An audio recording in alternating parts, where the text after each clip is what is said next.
Dia simpan. Sampai hujung nyawa, dia tertinggal harta di atas dunia, dia mati masuk dalam kubur seorang-seorang. Anak dia, isteri dia berkelahi berebut harta pusaka. Ui, naya dia. Selagi mana tak selesai masalah harta pusaka, selagi tu tersangkut dia dalam lubang kubur. Nama dia masih lagi ada, bil elektrik masih lagi nama dia. Tiap-tiap masa sangkut dia dalam kubur ni tak lepas ni. Lagi mana nama tak ditukar, selagi itulah dia menanggung walaupun dia berada dalam kubur. Tak lepas dia. Tukar dah.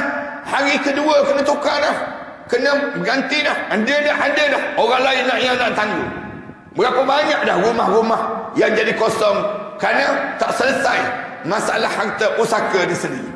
Rugi. Siapa yang buat demikian? Siapa yang nak buat zalim pada mak ayah dia, arwah ayah dia, arwah ibu dia, berkelahi adik-beradik. Dia tak peduli pun harta mak dia, tak peduli pun harta ayah dia, dia tak agih pun.